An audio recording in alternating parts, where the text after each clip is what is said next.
What's up, guys? Welcome to a very special episode of Convos on the Pedicab. We are outside City Hall with newly elected Councilwoman in District 6, Mackenzie Kelly. You know, before we get started, if you want to support the show, we have a Patreon, patreon.com/pedicab. I also have a Venmo. Venmo is at Alexander Stranger. Cash App is $Alex Stranger. So if you want to continue supporting the show and keep this thing going, please show your support. But anyway, Mackenzie, thank you so much for coming. This is such a big deal. You know, you are a sitting city councilwoman. You were on my show before, and you're taking time out of your humongously busy schedule. You've been doing so much to come talk to me on a pedicab. So I really appreciate all of that. Of course. Well, thank you for coming to my office. Yeah. You know, I mean, this makes it so much easier, right? Of course. Yeah. So, what's it been like as a newly elected city councilman? How's it been like? Well, how are your How are your colleagues? How's everything going with Adler? What's the whole dynamic like as a newly elected councilwoman? You have all the questions that I would have had before getting on the dais and being elected. So it's like drinking from a fire hose. My opponents and, well, not just my opponents, but my colleagues told me it was like drinking from a fire hose, and it really is. I'll tell you, right after December 15th, the next day, I got a phone call from Mayor Adler and several other council members and the city manager congratulating me on my historic win. And after that, it was, let's make meetings with one another, one-on-ones, before I'm actually inaugurated, so we can talk about what your plans are and what you want to accomplish and get to know each other a little bit better. And since then, that really paved the way for us to have a good collaborative relationship. Yeah, that's good. I mean, what I gathered, especially like before you got elected, and maybe it's still like that, but who knows? That it just feels like it's like a very it's like almost like you're like a high school cliquey type environment. That's really funny. So there's a strong contrast to running a campaign versus being in office, and I would say that there's more contention when you're running a campaign because you've got two sides, or three sometimes, that are just really strong-willed and care, and they're passionate, and so it causes contention. But now that I'm in office, I really want to collaborate and work with everybody here, because that's the only way I'm going to be able to accomplish anything. And how do you feel like that's been going in terms of people being receptive to you? Well, I definitely have my core group of people on the council who are kind and wonderful and want to work with me, and I think that's great. There's always going to be the one or two people who don't want to work as much, but that's okay, because in the end, to accomplish things, you need a co-sponsor, and then you need several other co-sponsors to get things on the agenda. And if we can all work together, and a little of their side and a little of my side comes together, and it's more moderate, then that is a good conclusion for me. I agree, and I think that one aspect where I've actually been pretty impressed with the council in terms of their ability to work together was what happened just a week and a half ago. Oh, with yeah. the whole power outage, The winter storm? the winter storm, losing power, losing water, all that stuff, I was lucky enough, I was actually in Florida while this was happening. You pulled a Ted Cruz. Look, you got you got Cabo Steve, you got Cancun Cruz, and you have South Beach Stringer. And so I was in Florida while this was happening, and at first I was so relieved. I saw what the weather was going to be like, and I figured, hey, I'm lucky enough I have a little bit of money saved up. Let me jet out to Florida while the weather's nice and ride this thing out and come back like Thursday and then work the weekend, And then like halfway through the trip, I'm hearing stories about power being lost, like people losing power, not like water going out, pipes bursting, the potential for fires and all this stuff. And we're alone. We are not able to access our apartment at all. Like, luckily we have a complex and we have a maintenance guy who's able to help us and stuff like that. But I got a little stressful not knowing what was going to happen in your own house, hearing all the news and all the Twitter stuff. So it definitely, like, the incompetence of like of ERCOT and just the whole shit show of what happened definitely had a real profound effect on everyone, Yeah, well, and on mental health especially, I talked about that at the council meeting yesterday. But, I mean, you said it was stressful for you not being here. Yeah. I didn't have power for 4 days. I mean, that was stressful for me. I have a daughter, I have a husband, we have our in-laws. Like, I was worried about everybody. It got down to 39 degrees in our house. And while that's happening, I'm still on council. I'm still trying to get information out. My team, who is also without power, is trying to coordinate information, is very frustrating. Yeah. And so knowing that, We need Yeah. to do better to not make this happen again. It's a core function of government, and for it to go out like that is it's astonishing to me that that would even happen. Yeah, it's scary. And you know, like, you had so much on your plate to do while you were stuck in your 39-degree house. And I'm complaining about while I'm in Florida. Yeah, It sounds, yeah. Sorry. No, I That's understand. unconscionable, Yeah, Alex. Like, you're worried about your Bitcoin. Yeah, and I'm almost freezing. Yeah. But you know, but the point of the matter is that, like, the gross scale of incompetence that got perpetuated had a profound effect on just everyday people. You know, and you Right. start to realize that. And it's bad. Like, they didn't winterize the grid. Right. That's bad. It's And then- awful. And like, we're not even on the like, ERCOT's not on the national. We're not on the national grid, so we're not able to borrow power from other states, right? Is that like? That's my understanding too. But you know, like, going back to what happened, I think that one of the best things that came out of this was the collaboration among council members and the fact that we all came together, regardless of party, to help others. I didn't know of one council member that did not go out and try to help their district get water or get supplies or help find people to get to a shelter and that sort of thing. I mean, we worked for hours every day just to make sure people were safe. I was at the Palmer Event Center checking on people and touring and making sure that the people who were staying there were taken care of. And that's something that's, you know, it's gonna, those effects are gonna last for a while. People are gonna remember this, and they're gonna remember the people who stood up and actually did something to help the community. Yeah, even Greg Casar did a really good job too. Yeah. Like that, and the whole the Texas Democrats highlighted you along with Casar and Natasha and a whole bunch of other people, and that was actually really cool to see an actual coming together moment of people of like different parties trying to actually help the community. I thought that was actually pretty remarkable. Unlike what was happening with COVID when we were all fighting with each other. Yeah. But like this power loss, we were all, you know, everyone was brought together on this. Yeah. And hopefully they can come together in terms of being able to fix this. You know, like this is. Yes. And this is bad, you know, like they were, I saw this tweet from Ryan Atula. Yeah. From the Statesman. Yeah, from the Statesman. And he said that, like, they're doing, like, 40, let me try to see if I can find the tweet. But I think it's, like, they're doing, like, 40 to 50 water main breaks, like, per day or something like that at the height of this. Like, it was crazy. And it was, like, up, like, 10 times or 20 times the amount. But the fact that you have to fix 2 to 5 water main breaks per day normally, I don't know, is that, like, that's kind of concerning, isn't it? Or... I mean, if you look at the infrastructure of the city, there's a lot of older homes, and so sometimes that happens. I think that probably played a role in what happened with some of the mains breaking now. I don't know. I don't work for Austin Water. I think the thing that frustrated me the most about Austin Water was, okay, so we just got through not having electricity for goodness knows how long, 4+ days, and now we have to worry about water. And we're not going to have water for how long? The city couldn't even tell us how long we were going to have water for. And that's incredible to me. And again, something that's unconscionable. We should know what the timeline is for restoring our basic human needs that the city is providing. And that's something that I'm definitely going to press Austin Water for. I've always been of the mindset that you under-promise and over-deliver. Tell the city it's going to be 4 days without water. Fix it in 3. Great, now you're a hero. You know, those things are things that we need to really kind of set forth and figure out, because not having a timeline of when things are going to be fixed is unacceptable. No, I fully agree with that. I wasn't sure, like, how is our water situation and our power situation compared to other cities? That's something that I had requested that the city manager look into at yesterday's council meeting. Has he looked into it, and have you gotten anything back from? I mean, 1 day is kind of unacceptable to really ask to fix something. Yeah, that's true.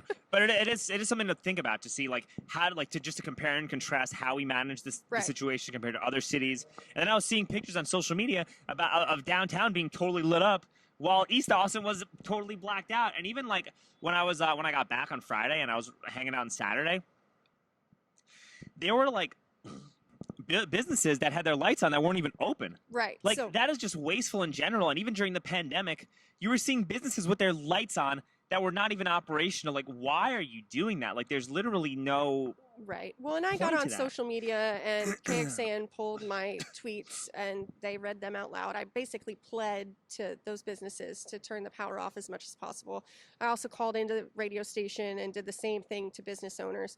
The whole east side not having power versus downtown having power, I know it was spun by some council members as being racist or unequitable, but what I will tell you is that after talking with Austin Energy, most of our core and critical infrastructure is downtown. The hospital is downtown. downtown here. City Hall is considered critical infrastructure. So we cannot simply turn off the power to these areas. Now, on the other side of 35, there's just less critical infrastructure. But that doesn't mean that them having power is less important than people over here having power, because obviously that should change. There needs to be a better way to protect critical infrastructure, but also give people power. I fully agree, and I was going to actually bring that up, but you could also, if you live in these buildings, you could still be voluntarily conserving your own power. Oh, like when Mayor Adler was telling us to conserve our power, like the first day, he was wearing a T-shirt with his accent light on, in a fully lit room in the like in the W Hotel. You know what I mean? So it's like, to his credit, following that, it didn't happen again. So I think enough people spoke out about he that put on a sweater. Next time he put on a sweater. I'm sorry. It's okay. It's okay. I mean, people do things sometimes, I think, that they don't realize they're doing, and that's okay. No, that is okay. And even to his credit, he was like distributing water at the end of it, and he stepped it up. He is the only other person who went to the Palmer Event Center to check on the people who were sheltering there. I know it's not in my district, but it was a large place for people to shelter. And when I went there, they let me know no other council person had visited except for Mayor Adler, and I thought that was great. Yeah, I appreciate that. My criticism, I used to like him a lot.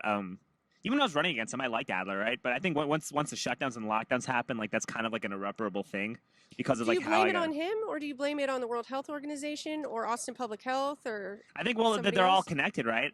And I think that ultimately Adler and the city could have communicated this a lot better. Like it all just happened at once. Like at first he's like, oh, we're not going to shut down for South by, or we're going to still have South by. And then it's like, then it's like, oh, South by's canceled, but go out locally. And then like a week later, we're closing bars and restaurants for 6 weeks out of nowhere with no plan as to how to help anybody that was in that industry. Luckily, the federal government came to our rescue. Right. Well, I can say, like, being behind the scenes, there's a lot of stuff that happens, and there's a lot of staff that has to communicate, and the staff does the best job they can given the circumstances, but there are definitely several inefficiencies, and those are some of the things that during my administration I'd really like to work on, because transparency and governing and having government officials give the same information and not being wishy-washy is something that people need to look for. 100%. My like concerns with all of that were that A, there was kind of unclear messaging. B, it all happened when we were barely having any cases that he was doing this, so I didn't understand like why this is going down. Because it was starting to rise, Austin, and we wanted to prevent it from doing that. Right. And South by is millions of people. No, and I understand canceling. I understand canceling South by. I get that. Like that was actually probably a good decision on his part to do that, right?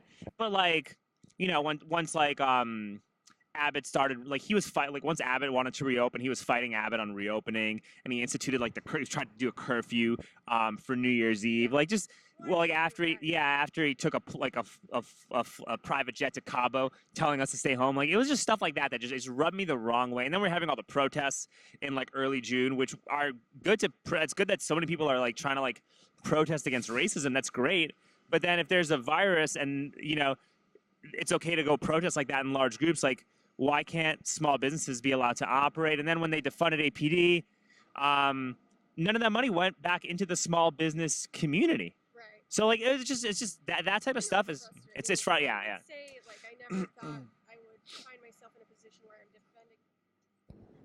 defending.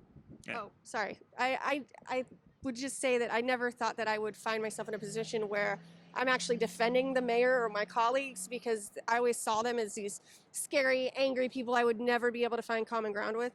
But now that I'm where I am, I know that they're under so much stress from so many different sides, and there's so much information.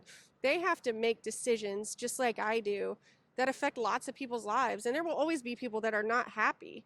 And that's just how it is. And it's like, how do you help the many without affecting everyone? Well, I mean, it's tough, right? So I agree with that. And I actually, like, right when all the lockdowns started, I wrote Adler, right before the lockdowns, I wrote Adler a message on Twitter, kind of saying the same thing. That, hey, I know you're under, like, a tremendous amount of pressure from everything you're doing, but, like, can you let me know what's kind of happening? Because this is my job and my ability to make a living. If you could just communicate and give me, like, say something in response, just so I can have a guideline as to what I can do, I'd really appreciate that. I got nothing back. So I will tell you a little bit of insider information. So I have these one-on-one meetings with every single council member except for one. Well, no, two. And the one thing that I asked them all, they'd say, well, is there anything else, Mackenzie? And I'd say, how do you deal with the negativity online? Like, how do you deal with it? And everybody said they don't look at it. They have people for that. They have staff for that. And they don't pay attention to the negativity. They don't even pay attention to the positive stuff. The best way to reach your local elected representative is to either call or email. Yeah. Or to speak at a city council meeting. Which we're not even having them. Are we still having them? Are we not having them in person still, or what's the? So right now we're going all electronic. So we're meeting through WebEx online, but you can still call into a city council meeting and talk to us. I know, but I think that a lot more effective change and a lot more like community involvement could be achieved when people are in person. So, is there anything that you're gonna like maybe do or say or bring up to maybe have it so that we can start like having these meetings in person, and we obviously people are going to abide by the safety precautions, considering it's Austin, they'll be doing that voluntarily. So right now we're at stage 4. I think when we get down to like stage 1 or 2, it might be easier. It's just going to take time. I mean, COVID is what it is. I have to wear a mask all the time in City Hall and, you know, out and about, and I don't like it, but it is what it is. I have to. No, I understand, but we're an innovative city. And I think that if you like had capacity limits or you just required masks while we were inside City Hall while this was happening, I think you know the city would do a better job of being able to like understand the needs of the community. And I think that especially like right now, when we're more divided than ever, it's important to have these meetings open to the public where people can actually talk. And at the very least, you know, if people can only like if you sign up to speak and the room is full, just go wait outside and have your mask on while you're outside. I think that that's always a good thing, and then you're also talking to a whole bunch of people that may not agree with you. It builds community in a positive way. But you can still do that through the phone and through WebEx, how we meet currently. Yeah, but it's easier on person. I agree, but also it might be arguable that it's easier on the phone because people who have jobs are able to be on the phone longer and wait instead of taking their whole day to come down here, get their parking validated, and then go back to where they are. I mean, there was a lady a couple council meetings ago, and it was her turn to speak, and she had a minute to speak, and we couldn't get her on the phone at first because you could hear her in the background teaching her students. So the city clerk's office called her back, and she was able to speak. I mean, that's pretty cool. That's actually a really good point. Yeah. Maybe they should start doing a hybrid model of speaking in meetings now. Yeah. I think a hybrid model should be a really good thing because that's actually a really good point that you brought up that I wasn't even thinking about. Access to government for all. I agree. Yeah. I agree. So speaking of which, though, what are we going to do about repairing our water pipes? So I believe that because this is a disaster that was declared by the state and the county level and also the city level, because it goes city, county, city, county, federal. Yeah. Citizens and residents can apply for reimbursement through FEMA. I don't know the exact link, but it's findable if you Google. No, I understand that, and I actually just called Austin Energy about my electric bill. Yeah. And my electric bill is like half the price of what it was because of all the power and stuff. Oh. So they've actually been pretty cool with Austin Energy. Yeah, well, and we just voted yesterday to waive late fees on Austin Water and Austin Energy, which is cool awesome, because, which is great. Yeah, and what I said was, you know, my family, when I was growing up, we lived paycheck to paycheck, and I appreciated having that on the agenda because people were without work for a week, and so it might be harder and take them longer to be able to pay their bills. No, I understand that. Well, my question was, though, what are we going to do about, like, putting money aside in the budget to fix our pipes so that in case another disaster happens again, it doesn't burst and create this type of a calamity that happened, you know? Well, hopefully this is an unprecedented event, as they say these days. COVID's unprecedented. This is unprecedented. There's a guy in the middle of the road probably going to get hit. Anyway, that's cool. What we need to do is have a thorough after-action review of what happened and what failures happened so that we can make steps to make sure that they don't happen again. And that comes locally. It comes on a county level. It comes on a federal level. And really, it more or less boils down to finding those points of pinch points and making sure that we don't get in the same situation again. Yeah, but I think that maybe spending some money to improve the infrastructure of our pipes is a big thing that we should do. And, you know, this is another thing I want to bring up also, and it's that our city's not very good at managing its money. We spend a heck ton of money every council meeting. You know what? This is kind of funny, actually. So Monday of the weather storm, things weren't so bad. And I called the mayor, and I was like, do you have just a couple minutes? This will be quick. He's like, take your time, take your time. And I said, Mayor, I really think we should think about postponing or canceling the Tuesday work session meeting. People are losing power. I'm worried that, you know, people won't have access to watch what's happening. He said, you know, I didn't think about that, but we'll see what happens. By the end of Tuesday, they'd canceled the work session. And so Wednesday came about, I didn't have power, and I called him and I was like, we need to really think about canceling the Thursday council meeting. And he's like, well, we'll see what we can do. So, I mean, when disasters happen, we need to have like a list of if-thens for what happens, I think. I mean, the city's website was down for a while, and that could have affected people's access. And ultimately, we did cancel both the work session and the meeting, but I feel like we should have had a little bit more forethought to do those things. I agree. I actually was like kind of thinking when the meeting got canceled, when I heard about it, I was kind of like, why are they canceling a meeting when this is like the most important, like this should be an emergency meeting right now with all the crazy stuff that's happening. But you brought up a good point that people aren't even going to be able to listen to the meeting because of all the stuff that they're doing. And then to have a meeting with no transparency, like they tried to do on a Friday night at 9:45 with the ballot and stuff, So like that's a little bit different, because the reason that was called was because you have to have exactly 72 hours notice to the public for when you call a special called meeting. And so that was exactly 72 hours after. Plus, we were up against a midnight deadline for ballot language to be put on the May ballot. So honestly, that was not a good idea anyway, because if you think about it, we could have filibustered that meeting with public comment if we just had a bunch of people call in. By the time we would have needed to approve the ballot language at midnight, enough people would have spoken, we wouldn't have been able to do anything. Yeah. Plus, the way the council talks and the way everybody grandstands and has to say their piece, we would have never finished in time. Yeah, no, I understand. So we got to talk about this ballot language too for the homeless thing. Yeah. That was a they, funny, yeah. Yeah, no, it was, it's, do you have any problems with it? Well, it just seems as though based on the ballot, like based on the way they structured the language, you almost have to be like a heartless person to like vote to repeal that, to vote to like reinstate that camping ban, because of like how that language was like, oh, if you're sitting down, like you can get a ticket, or if you're like doing anything that resembles soliciting, they can give you a ticket, like from what I heard with the ballot language. Maybe I'm wrong, but I just want to like... I wouldn't jump to that conclusion. I think that what the concern is that it should just be simply a yes-no kind of answer. Do you want to reinstate the camping ban? Yes or no? And yeah, that's how I think it should be too. So the council spent a lot of time working on developing that ballot language, and I mean, they really put effort into it. We'll see what happens. It was struck down in the Third Court of Appeals that the city was correct, and now it's going to the Texas Supreme Court. So we'll see what happens, but I'm hopeful that whatever the outcome, that there's a campaign that can happen that will educate the voters on how they should vote based on how they feel about that specific issue. And we're literally across the street from like a whole encampment that's going to stretch like miles. Yeah, from like stretches like miles and miles and miles. My office is up there. Yeah. By that tree. Nice.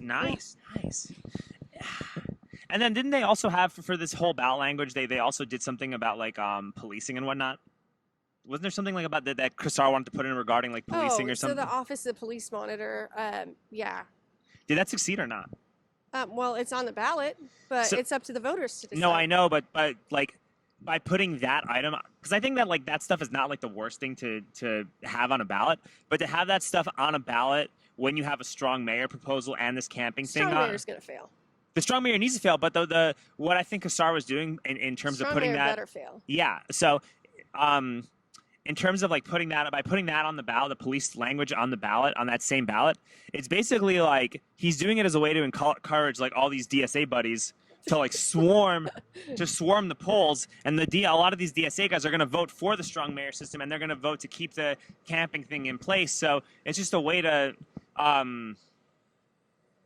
like kind of undo a lot of what people were trying to fix. You know, that was my take on it. It's just literally he only put that on there not because he cares about police accountability, but because he just wants all his buddies in the DSA to just swarm the voting booth. Well, we could pontificate for days on what somebody's motivation is. I don't know what it is. I don't care to know. I just want people to be educated about what it is that they're going to vote for in May. 100%.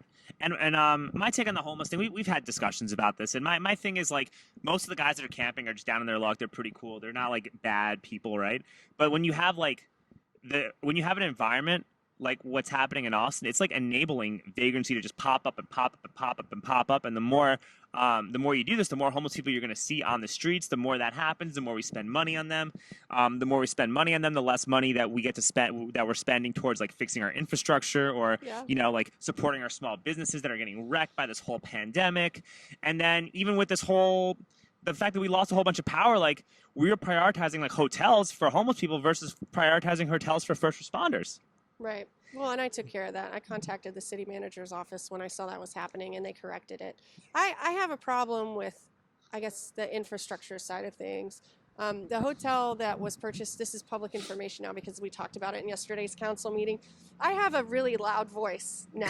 Yeah. Not so much that I'm like, hey, what's up? As when I speak on the dais, people listen. Yeah. And they have to answer my questions. And I like that because I can use it for certain things. So the Candlewood Suites, which is currently being used as an isolation facility for COVID-19 patients, it's also the one that we voted on that was approved to purchase for the homeless, right? So there's a 90-day, 180-day due diligence period where it has to be investigated and seen if it's a good purchase or not. However, just before the winter storm hit, the pipes burst.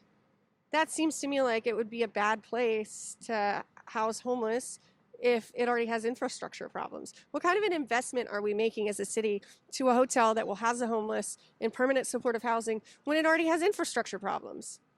Yeah, no, that's pretty insane when you think about it. Like, Yeah. so we like I said, the city It's needs to do a problematic. better job of managing its finances. Yeah. Like, $9.5 million that we approved to spend on a hotel that will house maybe 80 people experiencing homelessness. The pipes burst. What else is going to go wrong? yeah, listen, if I managed my money the way the city council, the city of Austin managed their money, I'd be sleeping in a tent right next to that guy. No, By the bridge, you know, like- you would be Jimmy Flanagan right now working for the Austin hotel industry. He's making more money now working for the industry Yeah. than he was as a council member. I'll never understand that, but But that's anyway, just that's literal cronyism, like at its fine. Like that's crazy. awful. It's almost like he lost on purpose because he knew.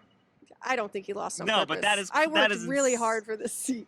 That is insane, Yeah. though. And That is insane. You know, let's go back to permanent supportive housing real quick. All right, yeah, When sure, it comes sure. down to it, because we went on a side trail there. Yeah.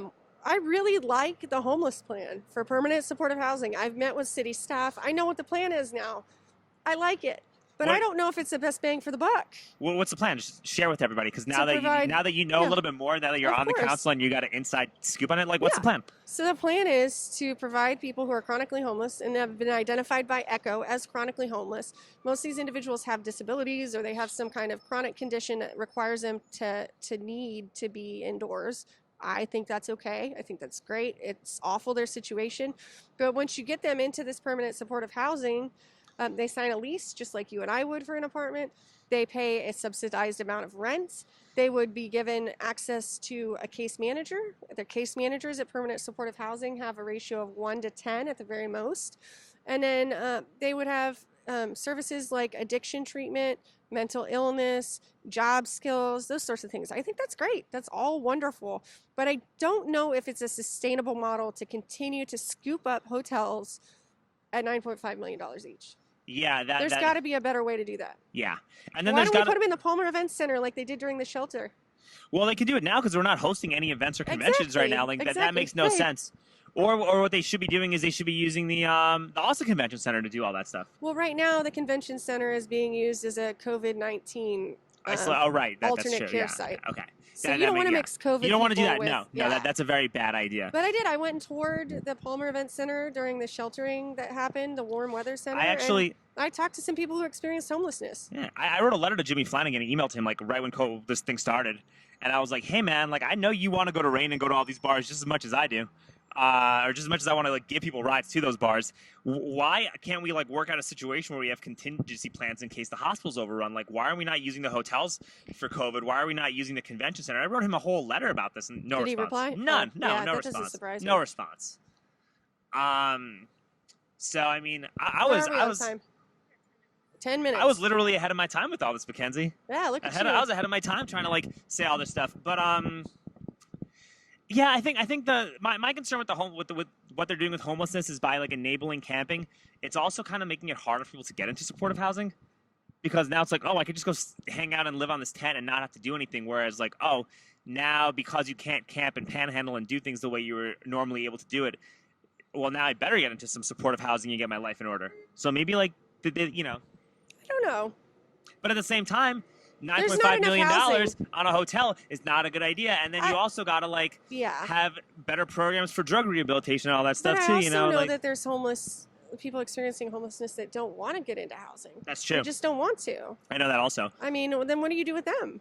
Nothing. You can't force people into You housing. cannot force people into housing. I talked to a guy once who said that he did 25 years in jail and was like in solitary for like half of it, and he just he can't be inside because he spent 25 years in jail. That's awful. Yeah, so like there are people like that who just don't want to be inside. Yeah. Ugh.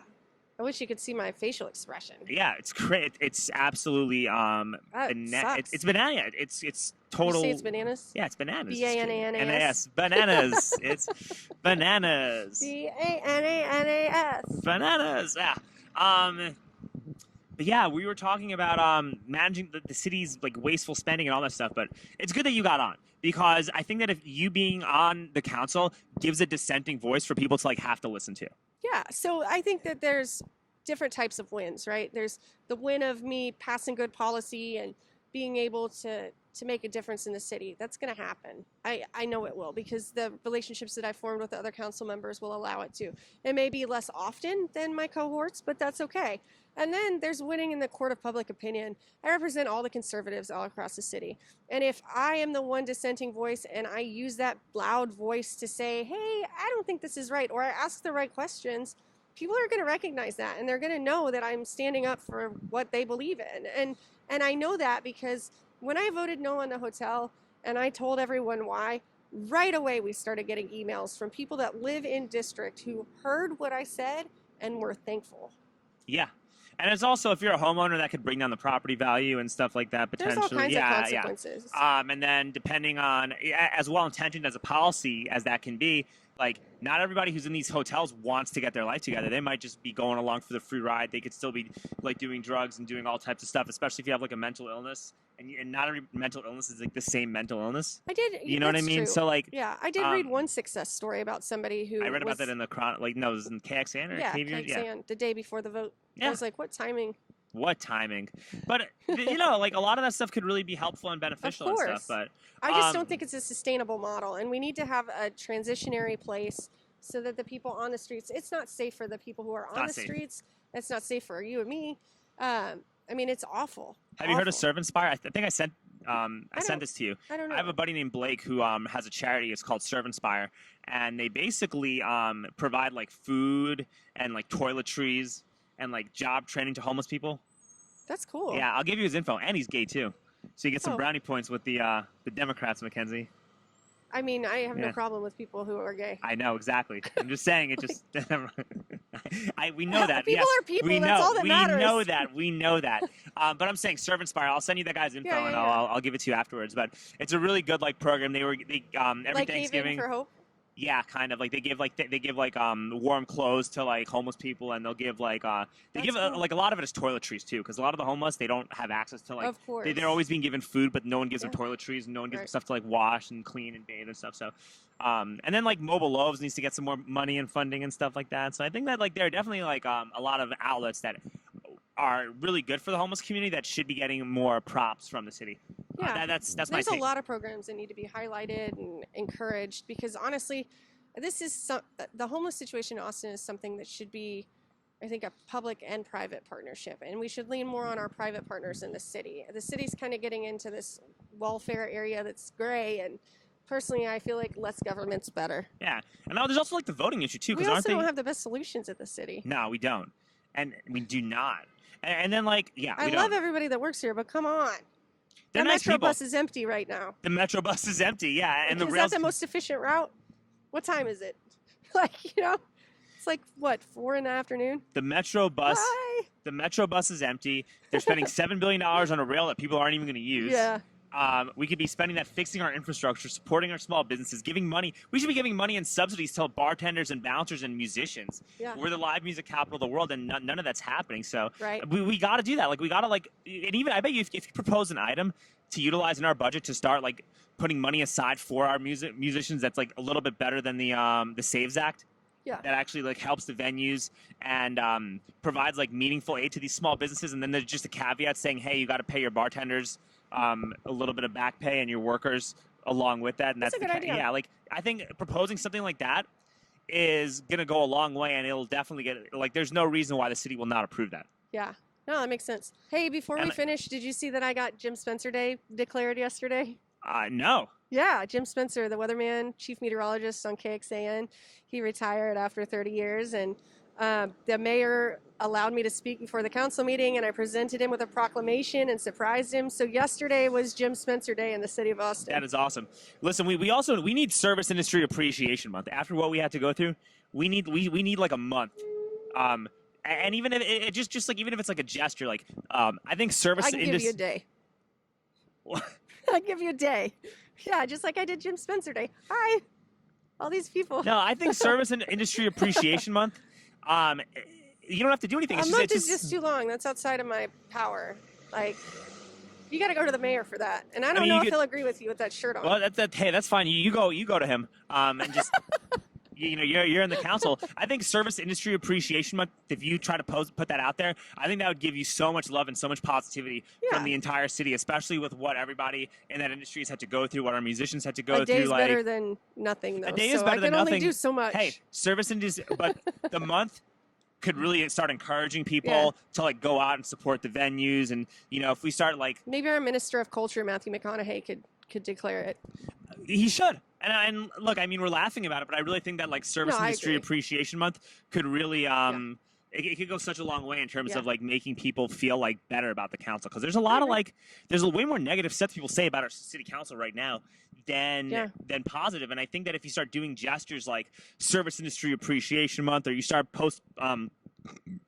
and you start proposing items, because no one else is going to do it. You got to be the one to do it. And people will follow you on this because it's popular. And you start proposing items to utilize some of our budget to not only A, restore our infrastructure, but B. You should send me an email. I will. Yeah. I will actually send you an email. And I will actually respond. High five. I love it. I will. And about like what we can do and how we can start allocating like meaningful amounts of money to actually go towards our bars, our restaurants, some of the pedicab shop owners, like the Where could bartenders. that money come from, though?